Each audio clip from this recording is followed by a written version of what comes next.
There are some memories that seem to stay with you forever. They are permanently burned into the cerebral cortex and make up an important part of who you are.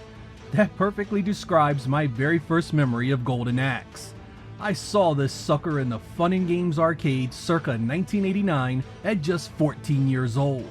Beat-em-ups had been nothing new, mind you, but as a fan of the Conan series and other fantasy-based films, this one really stood out.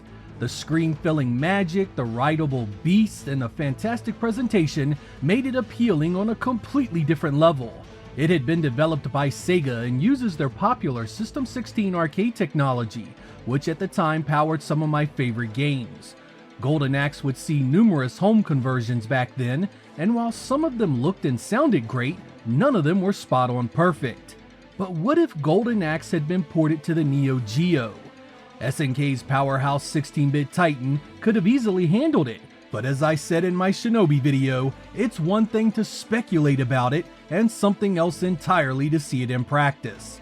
Thanks to Hoffman, we have yet another Sega System 16 classic running on the Neo Geo in spectacular fashion. I know that emulation strips away some of the wow factor here, but I still love this kind of stuff. This is Golden Axe for your Neo Geo.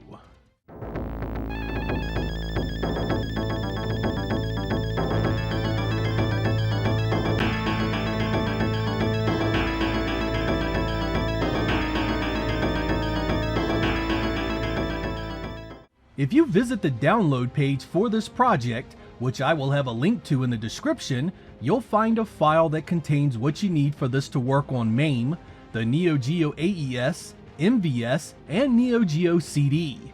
It's important to note that the AES and MVS ROMs have the arcade's music, while the Neo Geo CD has a special CD soundtrack supplied by Richard Douglas.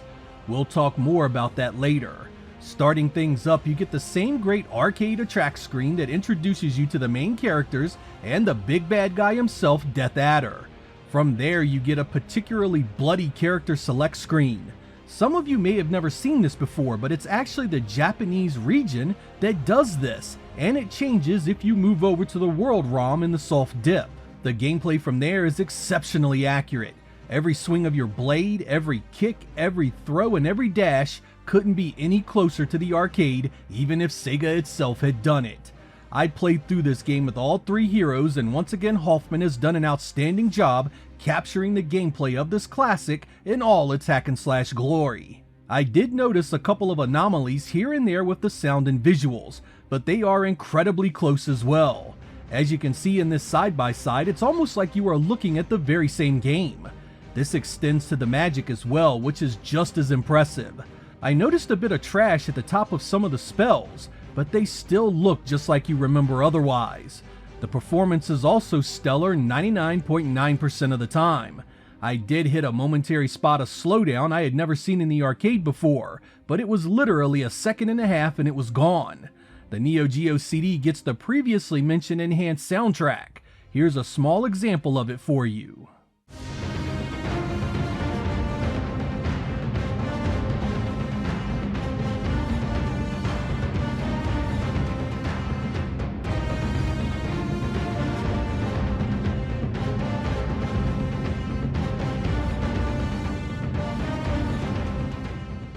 I'd also like to do some standalone gameplay from the three characters so you can see and hear just how solid this conversion is. Take particular notice of the voices, which have seen an increase in quality. This is captured directly from real MVS hardware via RGB SCART.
While it should come as no surprise that the Neo Geo had the horsepower to do this game as well as it does, the shock actually comes from just how quickly the homebrew efforts have come to fruition.